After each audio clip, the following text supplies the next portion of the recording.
Sub ജില്ലാ school കലോത്സവത്തിൽ 1ഉം 2ഉം സ്ഥാനത്തിനായി കോഴ ആവശ്യപ്പെട്ടെന്ന് പരാതി. കേരള നടനം മോഹിനിയാട്ടം വിഭാഗത്തിൽ 50,000 രൂപ വരെ കോഴ ആവശ്യപ്പെട്ടു. ഇടനിലക്കാർ കുട്ടികളുടെ അധ്യാപകരെ വിളിച്ചാണ് കോഴ ആവശ്യപ്പെട്ടത്. കോഴ ആവശ്യപ്പെടുന്ന ശബ്ദരേഖ ജനം ടിവിക്ക് ലഭിച്ചു. നൃത്താധ്യാപകൻ വിഷ്ണു, മേക്കപ്പ് ആർട്ടിസ്റ്റ് ശരത് എന്നിവർ തട്ടിപ്പിന് പിന്നിലെന്ന് ശബ്ദരേഖ.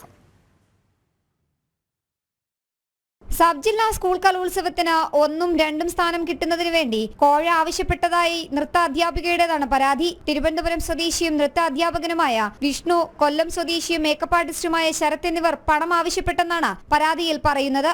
ഒരു ശരത് എന്ന പേരുള്ള ഒരു ആർട്ടിസ്റ്റാണ് അത് പിടിച്ചിരുന്നത്. അപ്പോൾ എന്നെ വിളിച്ചിട്ട് പറഞ്ഞു 40,000 രൂപ കൊടുക്കുകയാണെങ്കിൽ കേരള നടനത്തിന് പ്രൈസ് തരാമെന്ന് പറഞ്ഞു. അപ്പോൾ ഞാൻ പറഞ്ഞു കേരള നടനത്തിന് മാത്രമല്ല, എനിക്ക് മോഹിനിയാട്ടത്തിനും കൂടെ തരാൻ പറ്റുമോ, കൂടുതൽ അറിയാൻ വേണ്ടിയിട്ടാണ് ഞാൻ അങ്ങനെ ഒരു സംസാരം അങ്ങോട്ട് കൊണ്ടുവന്നത്.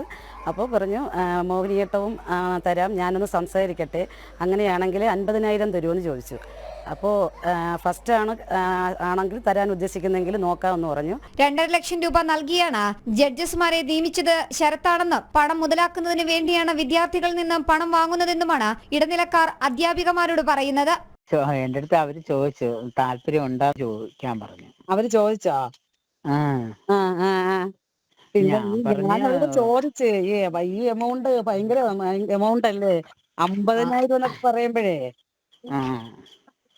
50-നൊന്നും ആരും സബിലൊക്കെ 50-നൊന്നും ആരും പോകൂല. സ്റ്റേറ്റൊക്കെ ആണെങ്കിൽ ആളുകൾ 50-നൊക്കെ പോകുമായിരുന്നു. സ്റ്റേറ്റ് അല്ല, ജില്ല. ജില്ല സ്റ്റാറ്റിൽ പോകാൻ വേണ്ടിട്ട് വേണമെങ്കിൽ 50 കൊടുക്കാം. 25 കൂടുതൽ എനിക്കും താല്പര്യമില്ല.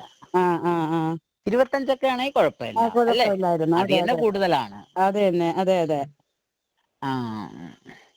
പിന്നെ ബിജു, പിന്നെ അവര് ഈ 25 എന്ന് പറയുന്നത് അത് കുറയ്ക്കുകയില്ല അല്ലേ?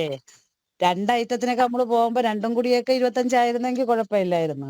കേരള നടനം മോഹിനിയാട്ടം വിഭാഗത്തിൽ 1ഉം 2ഉം സ്ഥാനത്തിന് വേണ്ടി 50,000 രൂപ വരെ കോഴ ആവശ്യപ്പെട്ടുവെന്നും അധ്യാപിക ചൂണ്ടിക്കാട്ടുന്നു. പണം ആവശ്യപ്പെടുന്നതിന്റെ ശബ്ദരേഖയും പുറത്തു വന്നിട്ടുണ്ട്. മുൻ വർഷങ്ങളിലും സമാനമായ കോഴ ആരോപണം ഉയർന്നിരുന്നു. ജനം, തിരുവനന്തപുരം.